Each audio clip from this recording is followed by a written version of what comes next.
बिस्मिल्लाहिर्रहमानिर्रहीम। अस्सलाम वालेकुम नाज़रीन, आप यूट्यूब चैनल देख रहे हैं। मैं इमरान खान हूँ। बिलाखिर इमरान खान साहब की मुलाकात हुई है उनकी पार्टी के लोगों से। बैरिस्टर गौहर गए मिलने के लिए और दीगर 2 लोग गए हैं और उसके बाद इन्होंने जो तफसीलात बताई हैं वो मैं आपके साथ शेयर कर देता हूँ। लेकिन पाकिस्तान तहरीक इंसाफ के अंदर सोशल मीडिया पे भी और मीडिया पे हर जगह पे तहफ़्फ़ुज़ात का इजहार किया जा रहा है। अली मोहम्मद खान साहब उनके साथ मौजूद थे और बैरिस्टर गौहर साहब बात कर रहे थे। बाहर आने के बाद चंद चीज़ें बैरिस्टर गौहर ने इंपॉर्टेंट कही हैं। एक तो ये है कि पाकिस्तान तहरीक इंसाफ अपने उस मौक़िफ़ के ऊपर डट गई है जिसमें उन्होंने कहा कि ऑफिशियली अब तक 12 शहादतों की तस्दीक हुई है। यानी तहरीक इंसाफ के बारे में बहुत सारे लोग, इवन वो तहरीक इंसाफ के ही हैं और उस जमात से उनका ताल्लुक़ है, लेकिन लोग इन खदशात का इजहार कर रहे थे। इवन सहाफ़ी भी ये कह रहे थे कि शहादतों की तादाद ज़्यादा है। लेकिन पाकिस्तान तहरीक इंसाफ ने जो ऑफिशियल अब तक नंबर दिया है वो उस नंबर के ऊपर डट गई है और वो ये कह रही है कि जब तक शवाहिद मज़ीद नहीं मिल जाते हम पक्की बात करेंगे, हम किसी के बहकावे में नहीं आएंगे। अब तक हमारे पास 12 शहादतों की कन्फर्म इतला मौजूद है और ये 12 लोग शहीद हुए हैं फायरिंग के नतीजे में, और जो फायरिंग की गई है रियासती इदारों की जानिब से। बैरिस्टर गौहर ने बहरहाल ये कहने से गुरेज किया। उन्होंने कहा ये फायरिंग कहीं से भी हुई है, गलत हुआ है। उनको चंद सख्त सवालात का सामना भी करना पड़ा है। लेकिन उन्होंने इमरान खान साहब से मुलाकात की और उन्होंने बताया कि फ़ाइनल कॉल के बाद आज इमरान खान साहब से मुलाकात हुई है जिसमें इस्लामाबाद एहतजाज के वाक़े पर बात हुई है। हमने इमरान खान को मुज़ाहरे पर मालूमात फ़राहम की हैं। अखबार और टीवी की सहूलत इमरान खान साहब की बंद कर दी गई है। मैंने आपको बताया था कि इमरान खान साहब को परेशान किया जा रहा है, तो उनका अखबार और टेलीविज़न उनसे वापस ले लिया गया। अब देखें, ये साबिक़ वज़ीर-ए-आज़म है पाकिस्तान के और ये बुनियादी इंसानी हुकूक़ के ख़िलाफ़ है कि किसी शख्स से आप मालूमात की रसाई छीन लें। यानी उसे पता ही नहीं है कि बाहर क्या हो रहा है। और एक ऐसा शख्स जो पाकिस्तान का साबिक़ वज़ीर-ए-आज़म है, आज भी पाकिस्तान की सबसे बड़ी सियासी जमात का सरबराह है और उसके इशारे के ऊपर पाकिस्तान के अंदर जो है वो बहुत बड़े बड़े एहतजाज होते हैं। ऐसे शख्स से आप मालूमात की रसाई छीन लें तो ये इंतहाई मायूब चीज़ है। जब दिल करता है इमरान खान साहब का दुनिया के साथ रब्ता काट दिया जाता है। ये बुनियादी इंसानी हुकूक़ की एक तरह से खिलाफ वर्जी है और इमरान खान साहब को ब्लॉक कर दिया जाता है पूरी दुनिया से। तो उन्हें कुछ नहीं पता था, लेकिन जब ये लोग जाकर मिले और इन्होंने बताया इमरान खान साहब को, अब इस पर तहफ़्फ़ुज़ात का इज़हार किया जा रहा है कि इन्होंने जैसे बताया होगा ये तो वो लोग मिले हैं जो बाहर खुलकर बात नहीं कर रहे और ये वो लोग हैं जो खुद एहतजाज के अंदर आए भी नहीं। और ये भी इनके ऊपर जो है वो एलिगेशन लगाया जा रहा है या आवाज़ उठाई जा रही है कि इन लोगों के ऊपर तो मुकदमात भी दर्ज नहीं हुए। यानी रियासत की या जो हुकूमत है उसकी इन लोगों के साथ एक ऐसी अंडरस्टैंडिंग है कि ना इन पे मुकदमात दर्ज होते हैं, ना ये एहतजाज के अंदर हिस्सा लेते हैं और ये इमरान खान साहब के साथ जाकर उतनी बात करते हैं जितनी ये शक का इजहार किया जा रहा है कि पूरी बात बताते भी नहीं है। अब इसीलिए इमरान खान साहब की बहनों को उनसे नहीं मिलने दिया गया। बहरहाल जो उन्होंने बताया, उन्होंने कहा जी कि इमरान खान साहब ने कहा कि जो वर्कर्स बाहर निकले, इमरान खान ने उन्हें खराज तहसीन पेश किया। उनका पैगाम है कि कौमी असम्बली और सेनेट में, पार्लियामेंट में ये मामला उठाया जाए शहादतों का और इसके ऊपर एहतजाज करें। आगे के लाएअमल का ऐलान इमरान खान साहब बाद में करेंगे। इमरान खान साहब को बताया गया कि रेंजर्स, पुलिस और पीटीआई के शोधा के बारे में जिस पर उन्होंने सबकी शहादत पर अफसोस का इजहार किया। धरना और मुजाहरा इस्लामाबाद में या जहां भी हो उस पर गोली नहीं चलानी चाहिए थी। उन्होंने शदीद अल्फाज में इसकी मजम्मत की है। जख्मियों की तहमातदारी का हुक्म दिया है। इमरान खान ने तमाम कारकुनों और लीडर्स को खराज तहसीन पेश किया है। इमरान खान ने पार्टी को पैगाम दिया कि इत्तेहाद बरकरार रखो। मुखालिफिन तफरका डालने की कोशिश करेंगे और कोशिश कर रहे हैं। पार्टी का सिर्फ एक मुतालबा है कि गोली क्यों चलाई गई। जहां भी थे गोली नहीं चलनी चाहिए थी। गोली जिस तरफ से भी चली, जिसने भी चलाई, जैसे भी चली, इसकी मजम्मत करते हैं। इमरान खान ने कहा कि पंजाब के एमएनएज और एमपीएस को खराज तहसीन पेश किया। पता नहीं पंजाब के बारे में क्या रिपोर्ट इमरान खान साहब को दी गई है कि उन्होंने पंजाब के एमएनएज और एमपीएस को खराज तहसीन ही पेश कर दी है। उन्होंने कहा पंजाब के एमएनए एमपीए मुश्किल दौर से गुजर रहे हैं, ये बात तो ठीक है, वहाँ तो कर्फ्यू एक तरह का लगा होता है। और अली अमीन गड्डापुर समेत पार्टी के दीगर रहनुमाओं की जानिब से सैकड़ों कारकुनों की शहादत की तरदीद करते हुए कहा कि हम गैर जिम्मेदाराना बयान नहीं देंगे, हमारी सिर्फ 12 शहादतें हुई हैं। और ये बात बिल्कुल ठीक है, ये बात बिल्कुल ठीक है। अब तक जो ऑफिशियल डाटा है उसके मुताबिक 12 शहादतें। जो जर्नलिस्ट ने उन्होंने अपना डाटा शेयर किया तो वो 17 की बात कर रहे हैं, लेकिन अभी तक पाकिस्तान तहरीक इंसाफ के पास उनकी डेड बॉडीज़ नहीं है। और जब तक आपके पास डेड बॉडी नहीं होगी पाकिस्तान तहरीक इंसाफ के पास, तब तक उनके लिए मुश्किल है कि वो इस फिगर को शामिल करें कि कल को उनका सारा बयानिया ख़राब हो सकता है। तो कत्ल चाहे एक हो चाहे वो 12 हो, उसकी सज़ा मौत ही होती है।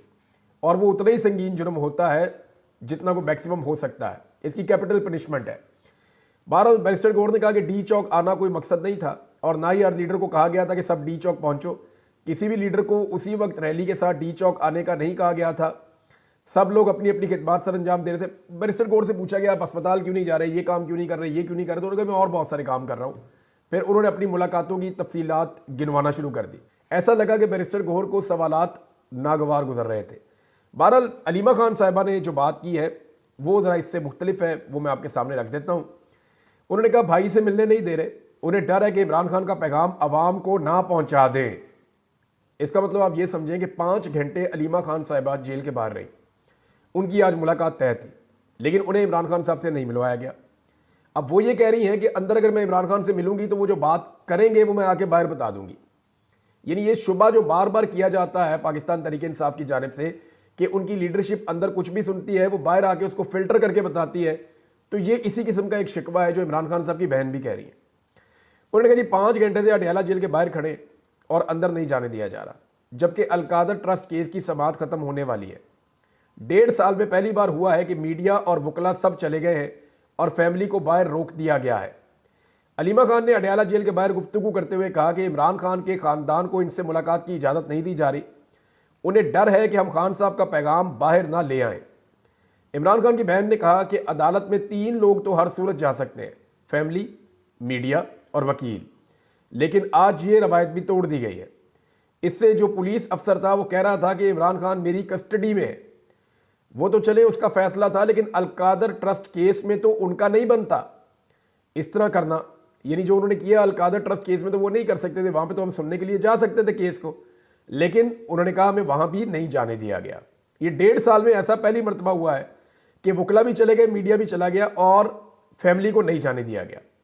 हमेशा इसी तरह तंग करते हैं और 5-5 घंटे बाहर खड़े करते हैं। अब तो समाअत का वक्त भी खत्म होने वाला है और बस यही कर रहे हैं कि फैमिली को नहीं जाने देना। उन्होंने कहा जी हम कोई खबर बाहर ले आएंगे इसलिए नहीं जाने दे रहे।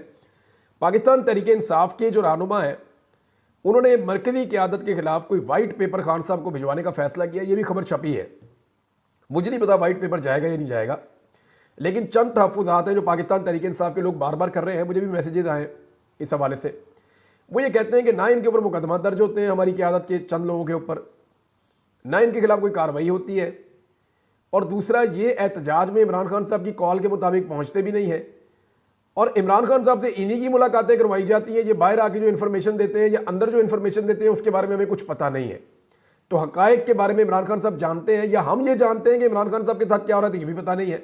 बहरहाल उन्होंने ये कहा कि इमरान खान साहब की सेहत ठीक थी, यानी वो उस लेवल के बीमार नहीं है जिस लेवल की खबरें बाहर आ रही थी, लेकिन इमरान खान साहब के जो बुनियादी हुकूक हैं वो उनसे छीने गए, उन्हें परेशान किया जा रहा है।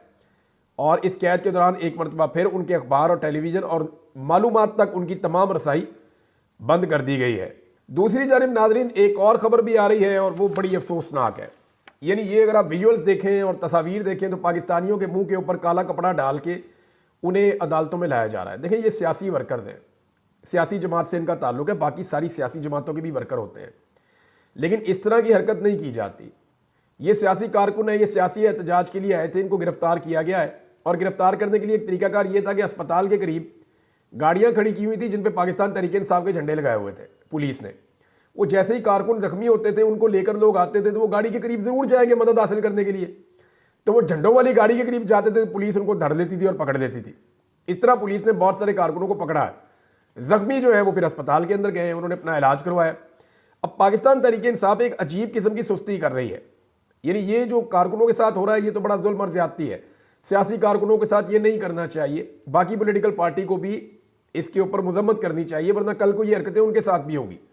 चंद चीज़ें जो पाकिस्तान तहरीक इंसाफ को अब तक ज़रूर करनी चाहिए थी वो ऑलरेडी लेट हो गए हैं, लेकिन अगर अभी तक नहीं की तो अभी भी वो चीज़ें करें, वरना कल को यही चीज़ें ना करने का हुकूमत और हुकूमती वज़रा उनको ताने देंगे।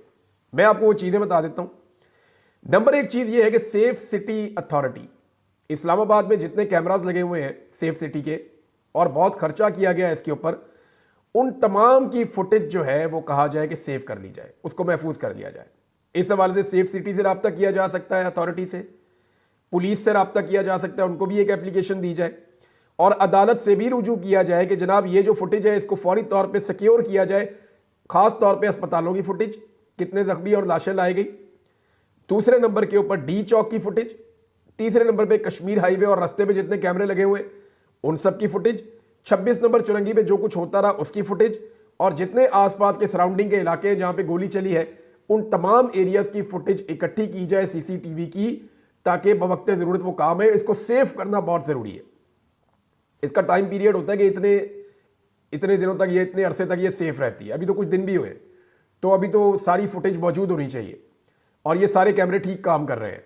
तो फौरी तौर पे ये दरखास्त देनी चाहिए पाकिस्तान तहरीक इंसाफ को कि ये फुटेज सेव करें, ताकि 10 साल के बाद भी इस केस का फैसला हो तो फुटेज मौजूद होनी चाहिए।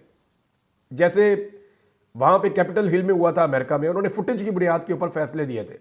9 मई में फुटेज का मामला नहीं हो पाया। इमरान खान साहब आज तक फुटेज मांगते हैं, लेकिन पाकिस्तान तहरीक इंसाफ ने ये जो नया मामला हुआ है इसके ऊपर फुटेज अभी तक नहीं मांगी। ये फुटेज मांगनी चाहिए और उसको सेफ रखना चाहिए। इसके बारे में जितनी दरखास्तें हैं हर जगह पे, हर अदालत में, हर फोरम पे दे देनी चाहिए, क्योंकि हुकूमत ने इसमें फैसला कर दिया पाकिस्तान तहरीक इंसाफ को दबाने का, और उस हवाले से कोई टास्क फोर्स बनाई गई है कि जो प्रोपेगेंडा करने वाले अनासर हैं उनकी निशानदेही की जाए। यानी जो लोग हकायक सामने ला रहे हैं उनकी निशानदेही करके उनको गिरफ्तार करेंगे, ताकि हकायक सामने आना बंद हो जाए। यानी जैसे मैं बात कर रहा हूं, कोई और लोग बात कर रहे हैं, मुतीउल्लाह जान के साथ जो इन्होंने किया, बाकी लोगों के साथ, ये अब लोगों को गिरफ्तार करेंगे, लोगों के ऊपर कार्रवाई करेंगे और कोशिश करेंगे कि इसको प्रोपेगेंडा करार देके इस सारे मामले के ऊपर मट्टी डाल दें। हुकूमत अपना काम पूरा कर रही है, हालांकि वो बहुत कमजोर पोजीशन में, इसके बावजूद वो हर वो कोशिश कर रहे हैं जिसमें वो इस सारे मामले को अपने हक में तब्दील कर सकें। जबकि पाकिस्तान तहरीक इंसाफ इस मामले में कानूनी नुक्ता नजर से बहुत मजबूत पोजीशन में, लेकिन कुछ भी नहीं कर रही। नंबर 1, इन्होंने सेफ सिटी फुटेज के लिए कुछ नहीं किया। नंबर 2, FIR के अंदराज के लिए पाकिस्तान तहरीक इंसाफ को फौरी तौर पर थाने में दरखास्त देनी चाहिए अपने वकला के जरिए से। FIR वो दे या ना दे, दरखास्त जरूर देनी चाहिए, जैसे तारुल कादरी साहब ने दरखास्त दी थी और बाद में मुकदमा करवा लिया था। फौरी तौर पे दरखास्त देनी चाहिए और उस दरखास्त के अंदर पुलिस को, दीगर जो लॉ इन्फोर्समेंट है उनको, IG को और जो बाकी अफसरान है जो वहाँ पे बहुत ज़्यादा वो कर रहे थे उनको, वज़ीर दाखिला को, वज़ीर इत्तलात को, वज़ीर दिफा को और दीगर जो लोग हैं जिन्होंने बाकायदा अनाउंस करके गोली चलवाई है, पहले धमकी दी है फिर गोली चली है, इन सबको पार्टी पाकिस्तान तहरीक इंसाफ बनाए और इनके खिलाफ FIR के अंदराज के लिए दरखास्त जमा करवा दे। फिर अगर नहीं होती तो अदालत में भी जमा करवा दे। तो ये पाकिस्तान तहरीक इंसाफ को फौरन ये करना चाहिए। नंबर 3, अंग्रेजी में प्रेस कॉन्फ्रेंस करनी चाहिए, इंटरनेशनल मीडिया को बुलाकर, और सारे हकायक उनके सामने रखने चाहिए, क्योंकि हुकूमत बड़े तरीके से हकायक को मसख कर रही है और ज़ाया कर रही, शवाहिद को ज़ाया कर रही, तो सारे हकायक सामने रखें। नंबर 4, कौमी असम्बली और सेनेट में इस पर आवाज़ उठाएं, ये इमरान खान साहब ने भी कहा है।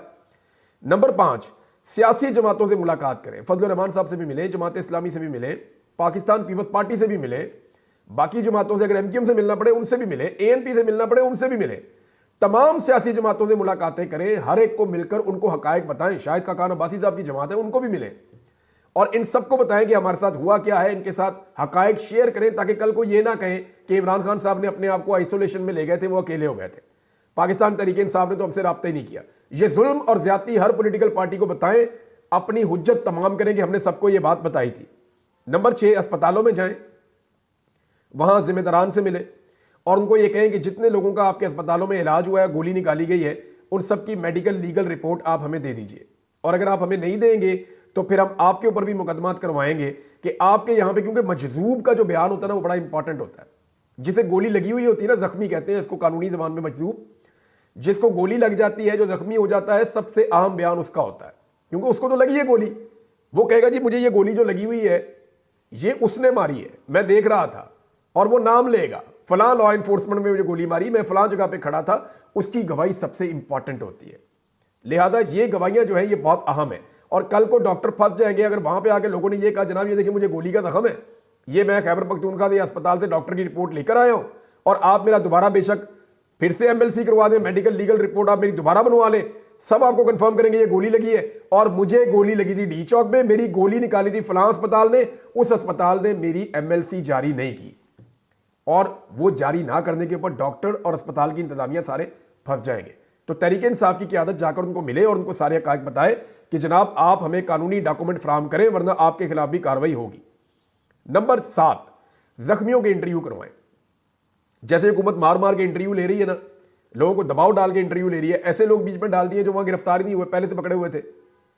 यानी जो बंदा खैबर पख्तूनख्वा के आईडी कार्ड के साथ मिल जाता है या जिसके आईडी कार्ड से पता चलता है कि ये पश्तून है, उसको गिरफ्तार कर दिया जाता है आजकल, या अफगानी है उसको गिरफ्तार करके डाल देते हैं, उसके ऊपर सारा एक नया हुआ।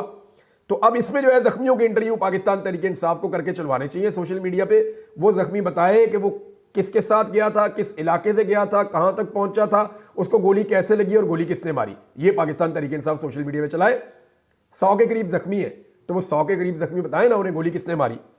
शोहदा के लवाहिकीन के इंटरव्यू लें और उनसे पूछे कि वो अपने घर से कैसे निकले, किस तैयारी के साथ गए और कहां वो जाना चाहते थे, किस तरह का वो शख्स था।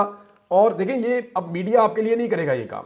पाकिस्तान का मीडिया ना किसी के घर पहुंचेगा ना जाके वहां पे खबर देगा। ये सारा कुछ लोगों को खुद करना पड़ेगा, पाकिस्तान तहरीक इंसाफ के सोशल मीडिया को करना पड़ेगा कि शोहदा की फैमिलियों के इंटरव्यूज लें और वो चलाएं और वो बताएं कि हमारा ये बंदा है, इसका ये नाम है, ये काम करता था, ये इस तरह अपना टाइम निकाल के एहतजाज के अंदर गया था, इसकी डेड बॉडी वापस आई, हमने उसको दफन कर दिया, हमारी आखिरी इससे ये बात हुई थी और इसके साथ सारा हुआ इस तरह का हुआ, इसको 1 गोली लगी या 2 लगी और कहां लगी। ये सारी चीजें जो है वो लवाहिकीन के इंटरव्यूज करके चलाए जाएं और उनको अंग्रेजी में ट्रांसलेट करके सारी दुनिया को दिया जाए। नंबर 8, जो लोग अभी तक लापता हैं उनकी मालूमात इकट्ठी की जाए और उनकी तस्वीर शेयर की जाए कि जनाब ये बंदे अभी तक हमारे लापता हैं, ना ये पुलिस के पास है, ना इनकी गिरफ्तारी डाली गई है, ना हमें इनकी लाश मिली है, हम नहीं जानते ये लोग कहां हैं, क्या ये एक लाश है या ये एक जिंदा आदमी है, इसके बारे में हम नहीं जानते, लेकिन हमारा ये आदमी लापता है। पाकिस्तान तहरीक इंसाफ लापता के हवाले से एक अलग से अपना डाटा कायम करे और रोजाना की बुनियाद के ऊपर शोहदा का, जख्मियों का, लापता और गिरफ्तार अफराद का डाटा शेयर किया जाए। ये 9-10 चीजें अगर पाकिस्तान तहरीक इंसाफ करती है तो हुकूमत को मुसीबत पड़ जाएगी, हुकूमत जो है वो फंस जाएगी। लेकिन पाकिस्तान तहरीक इंसाफ इस सारे मामले में कुछ हद तक सुस्त नजर आ रही है, कुछ हद तक डरी हुई नजर आ रही है और बहुत हद तक ऐसा लगता है कि शायद कंप्रोमाइज नजर भी आ रही है। तो ये वो चीजें हैं जो एक आम वकील को भी पता है। मैंने जिस वकील से भी बात की उन्होंने कहा जी ये चीजें तो फौरन करनी चाहिए। कल को अगर ये चीजें ना की हुई ना पाकिस्तान तहरीक इंसाफ ने, तो हुकूमत के लोगों ने ताने देने के पहले आप सो रहे थे। अगर आपके बंदे मरे थे तो आपने FIR क्यों नहीं करवाई? अगर आपके बंदे जख्मी हुए थे तो आपने जाके कानून का दरवाजा क्यों नहीं खटखटाया? तो आप तो कानून में मानते ही नहीं है। तो इस तरह के ताने इनको कल को मिलेंगे और ये वो चीजें हैं जो पाकिस्तान तहरीक इंसाफ अगर नहीं करेगी तो फिर नुकसान उठाएगी। फजलुर रहमान साहब ने एक स्टेटमेंट दिया, उसके ऊपर मैं ये वीलॉग खत्म कर देता हूं क्योंकि कुछ और फैक्ट्स हैं वो मैं आपके साथ बाद में शेयर करूंगा अगले वीलॉग में। फजलुर रहमान साहब ने कहा जी कि जो चीज़ें 26वीं आईनी तरमीम ने हमने मना की थी इस हुकूमत को कि ना करे, वही चीज़ें ये हुकूमत कर रही है। अब फजलुर रहमान साहब की पार्टी का राब्ता भी हो रहा है PTI के साथ और कुछ आपस में मामला आगे बढ़ रहे हैं। उम्मीद है कि आइंदा जब एहतजाज करें तो शायद इकट्ठे भी कर दें। लेकिन मामला ये है कि पाकिस्तान तहरीक इंसाफ ने तो मना किया था कि ये आईनी तरमीम नहीं होनी चाहिए। फजलुर रहमान साहब को धोखा देकर हुकूमत ने एक ऐसी आईनी तरमीम की जिसके नतीजे में एक आईनी बेंच बन गया और हुकूमत ने अपनी मर्जी का आईनी बेंच बना लिया। अब हुकूमत कोई भी कानून बनाती जाए वो आईनी बेंच उस कानून को तहफ़्फ़ुज़ देगा। यानी हुकूमत जो कुछ आईनी तरमीम में करना चाहती थी अब आईनी तरमीम के बगैर कानून में कर सकती है, क्योंकि कानून को चैलेंज किया जाएगा जब भी सुप्रीम कोर्ट में, तो वो सुप्रीम कोर्ट में नहीं आईनी बेंच में जाएगा सुप्रीम कोर्ट के, और आईनी बेंच वही कहेगा जो हुकूमत चाह रही है। सबको पता है कि वो किस तरह का बेंच है। तो ये हुकूमत ने गेम खेल दी फजलुर रहमान साहब के साथ, उसी का शिकवा फजलुर रहमान साहब कर रहे हैं और ये शिकवे आने वाले दिनों में बढ़ते चले जाएंगे। जो चीज़ें 26वीं आईनी तरमीम में ना हुई वो उनकी बुनियाद काबू की गई आईनी तरमीम के जरिए से और बाद में कानून साजी के जरिए से। अब हुकूमत बार बार अपनी मर्जी के खेल खेल रही है और हुकूमत का हाथ रोकने वाला कोई भी नहीं है।